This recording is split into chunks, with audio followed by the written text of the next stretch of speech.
Today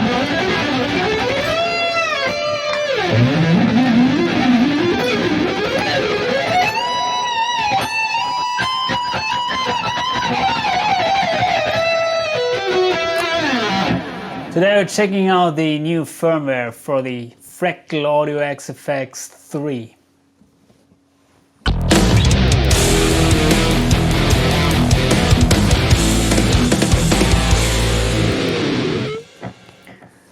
It's been a while since I've used my AxeFX 3. The reason for that is I got the brand new Fractal Audio FM9, and it's a floorboard. I don't know if you can see it. It's maybe not, but it's there. Anyway, sounds like the AxeFX to me. Let me adjust the camera a little bit. Sounds like the AxeFX, and yeah, it has the buttons, of course, and it's very, very nice. If you're playing at home, you can switch the presets. Anyway, but the AxeFX 3 is more powerful, and today I found out that there's a new firmware out. It's the 21.00, and I was upgrading to that firmware, and there are a couple of features which they added. We will have a closer look, but first of all I would like to show you my tone.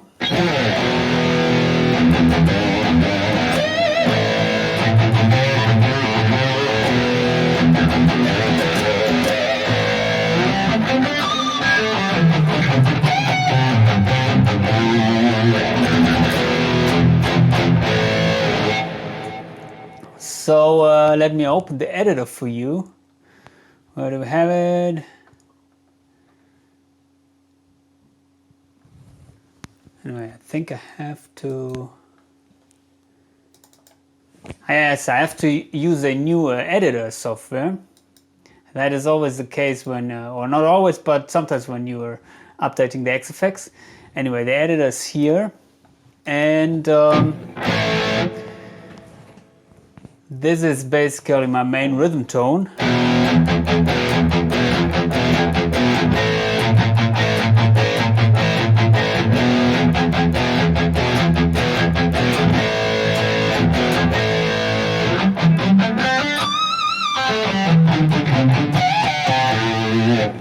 As you can see, it's the Atomica High amp, and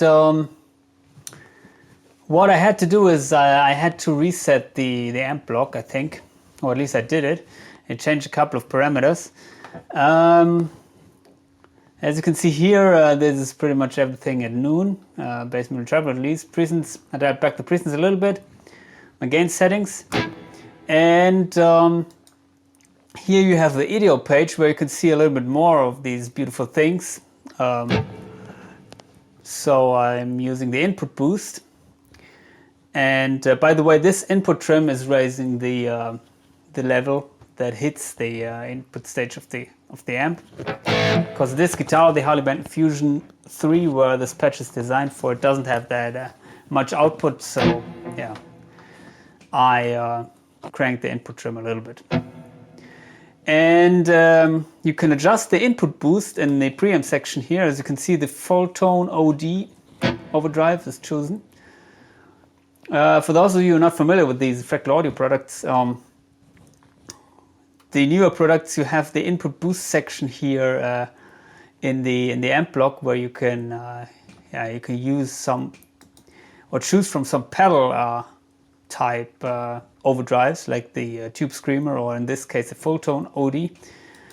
Of course, you could use a dedicated drive block here in front of the amp, but that is more flexible. But I'm quite happy with the sound here, so I don't need that. Anyway, yeah, boost level is set to 15 dB. Now the nice things here, which I didn't use but which are there in the amp block, you could use an input EQ. You could also use this for boosting the signal, the amp, cutting highs and lows. And it has an output EQ, where I am, as you may know, which because I told it in many videos, I'm raising these lower mids when I'm playing higher notes. I'm playing rhythm stuff. These are not boosted. In that case, usually I'm using the multi-band compression. As you can see here, then the multi-band compressor is reducing the frequencies of this band in between the 90 and 350 Hertz when I'm playing chugs.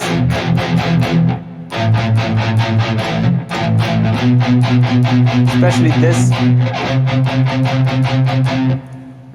And it's also very useful. The cap section, I'm using a cap which was created by myself as a tone match of the Archetype Petrucci plugin by Neural DSP. And one thing which I adjusted is the speaker impedance curve here. I set it to the resistive load. And that is something which I had to adjust after I reset the amp block. So I can show you what I had to do, or what you have to do if you go to another firmware. Maybe if you're choosing another amp like the Bogner Fish, and then go back to your desired amp, the Atomica High. As you can see here, it took the these values here, the gain and presence at least, these settings, but not the input trim. So I had to set it back to 2.5. It disengaged the input boost, so engaged it. You're checking that it's still the full tone OD. Yes, 15 dB. That's right. Here it switched to the 8-band variable Q graphic EQ. And I like to use the 7-band graphic EQ, which is addressing different bands here, as you can see. And the most important thing, here in the speaker impedance curve, the 4x12 Brit greenback is selected by default. And it sounds quite different from my resistive load here.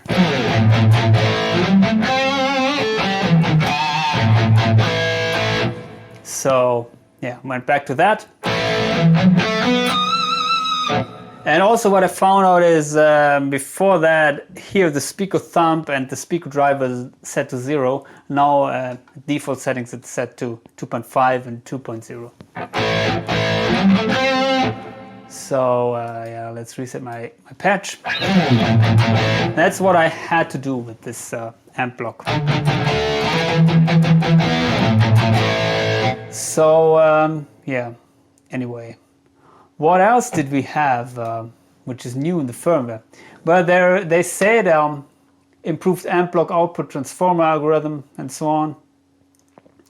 And also yeah, they made some accuracy improvements in the amp algorithms, which we cannot find out. All I can tell you about that is it sounds exactly like before to me. And that is the case with many of these firmware updates, to be honest. But they added a couple of new amps which we would like to check out. The Brit Studio 20 amp, model based on the Marshall SV20 head. So let's find out that. Where do we have it? And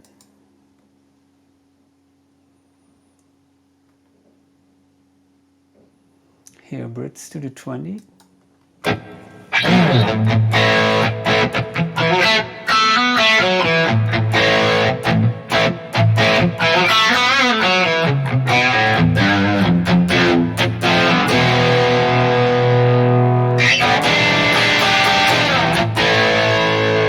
Oh, sounds a little bit trebly to me.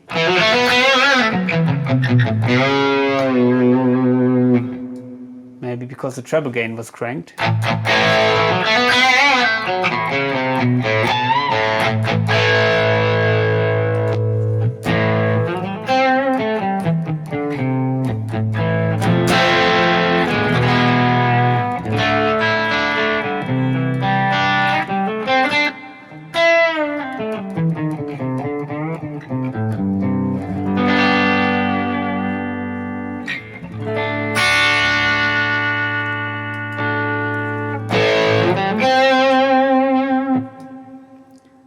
let's crank here the...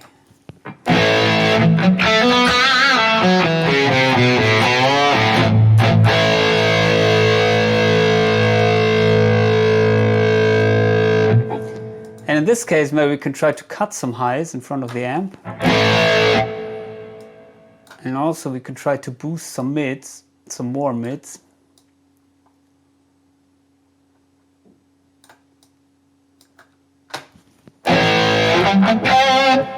Which seems to work with Marshall amps in many situations.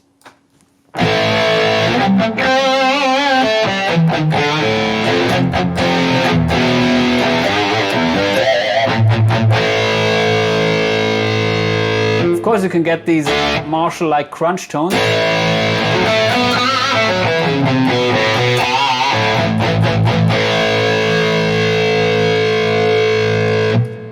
But let's see if we can get high gain out of this thing.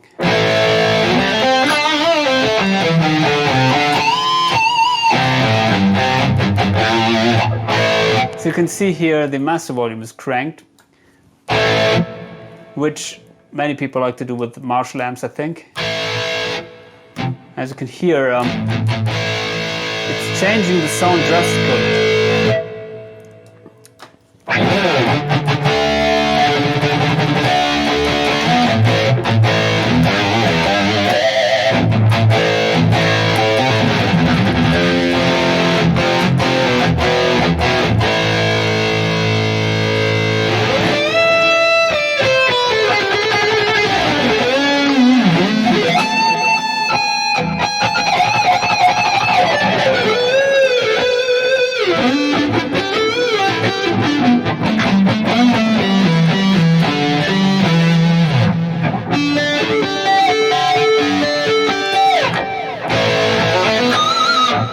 So it's, yeah, it's very versatile. I think you can get high gain tones out of this amp.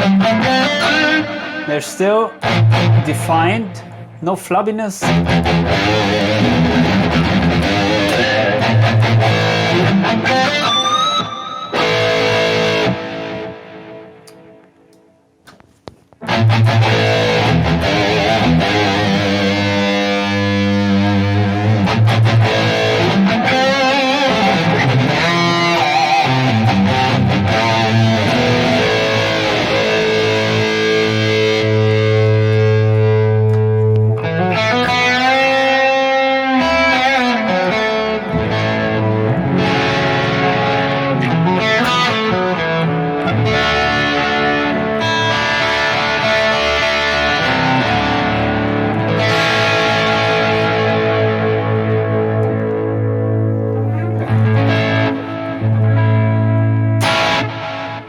Very dynamic.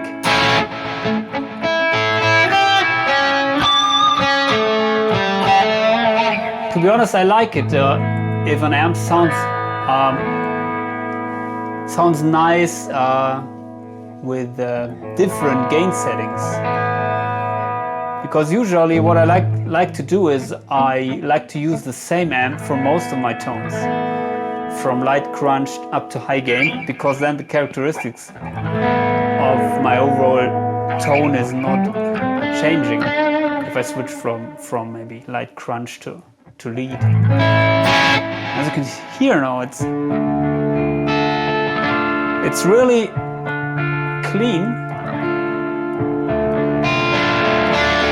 And as soon as if I pick a little bit harder, you can get these nice AC/DC crunch tones.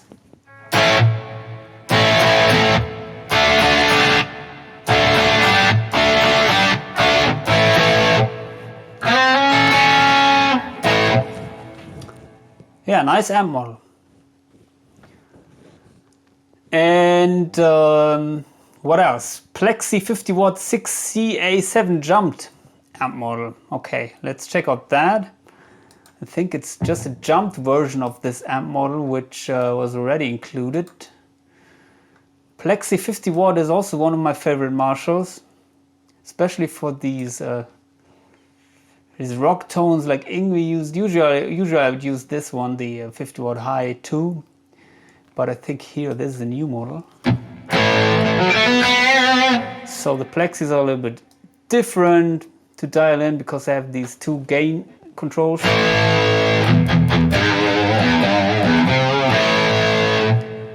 At least in the jump mode.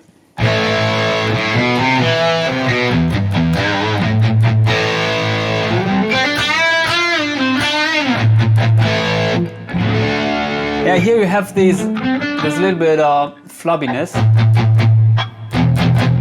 They're not that tight, so of course usually people like to crank the master volume as it is here in the plexi, and then they like to boost the amp for high gains. But before we do that, maybe let's check out the clean abilities. And here you can hear these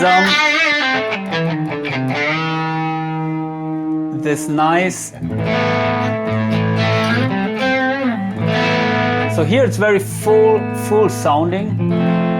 Maybe for these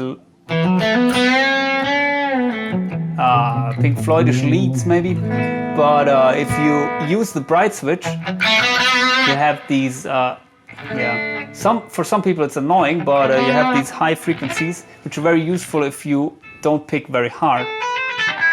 If you're playing legato or something,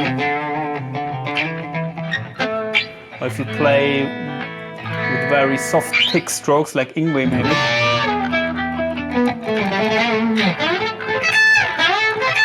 Or like me.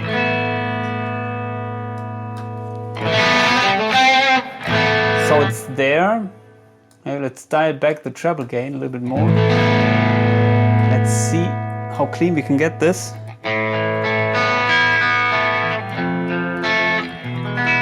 Gets a little bit honky.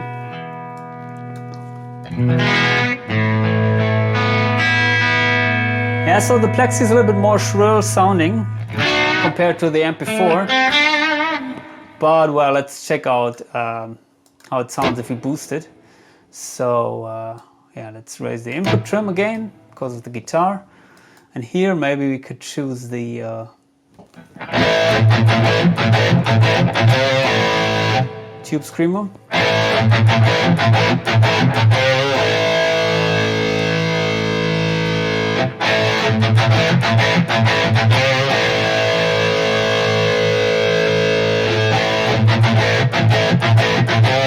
I don't know if you can hear it, but to me it was very obvious here the differences between these boost pedals. So the Full-Tone OD has a little bit more lower frequencies compared to the Tube Screamer. I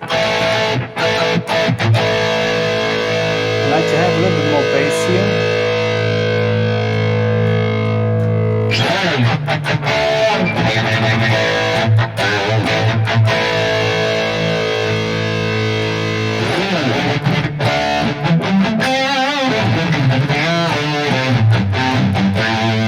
Here you can hear the power amp distortion.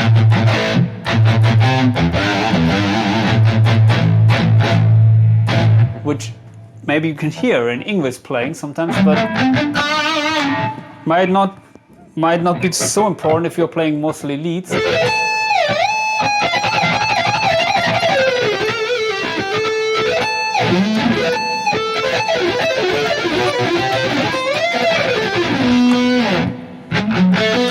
I mean, it's a little bit annoying maybe if you want to have a tight rhythm tone, because then it's a little bit difficult.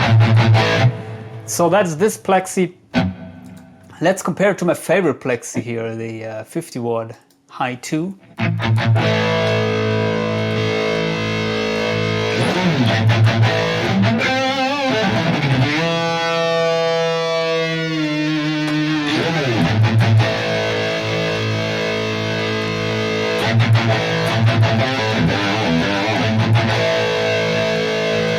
That's a little bit easier to dial in a good tone here.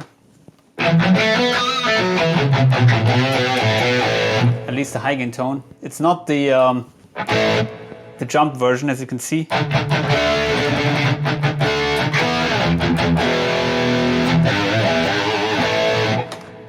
So let's see, what else did we get with the new firmware? Renamed the USA Clean to USA Rhythm. Okay, they just renamed it, we don't need to check it out. added features to the IR capture utility. Okay. What else? Added griddle cake drive model based on Crowther hot cake. Okay, griddle cake drive model. Well, in this case, maybe we can use it with a plexi here. Then we have to use a drive block. And maybe we will disengage the input boost here and use the griddle cake. Where do we have it? Griddle cake. So usually people would like to set it maybe like that.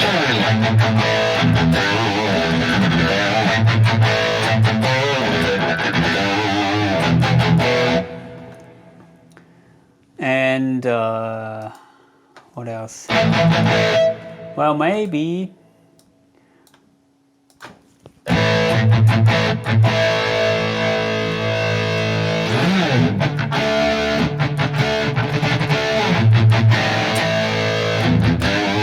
to be honest, I would like to compare it to the OCD with my favorite amps. So I reset the preset here. This is the Atomica High with the boost engaged. And let's try out the griddle cake here. Drive griddle cake. Yeah, it has some more highs.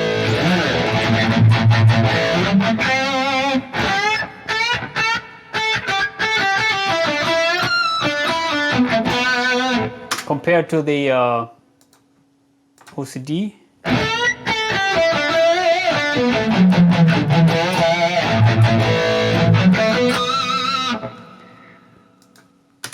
Okay, let's disengage this one. Maybe let's try out that.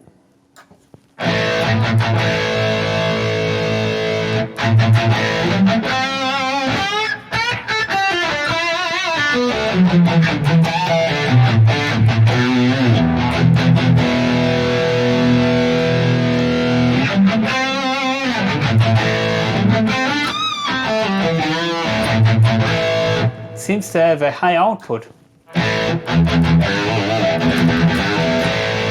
That can also mean that it's boosting a wider range of frequencies compared to the OCD. Because here, as you can see, I set this to level to 9 dB. But here in the input boost section, I was setting it to 15 dB.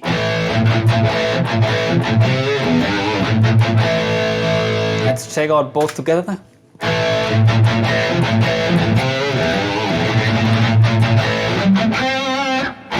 Also nice. Maybe they blend nicely together.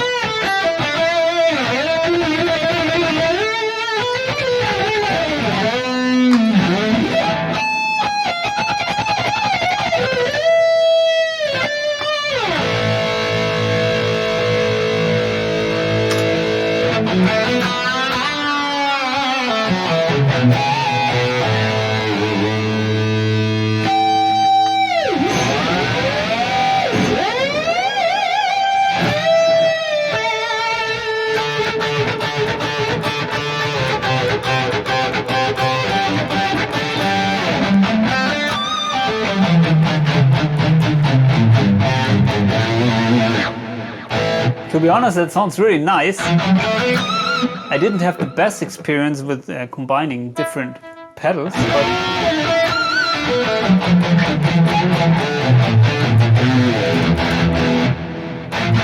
very saturated, but yeah, it's not muddy or something. So I think yeah, that's it for the most important features.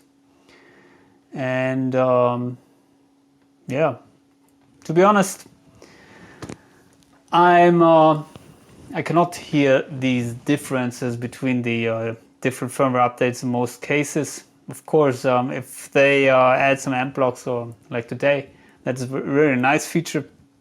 And also, I have to say, if I would compare maybe firmware updates, which are where there's a longer gap in between, maybe from firmware update 5 to 10 or something, I have to say the overall sound is generally improving.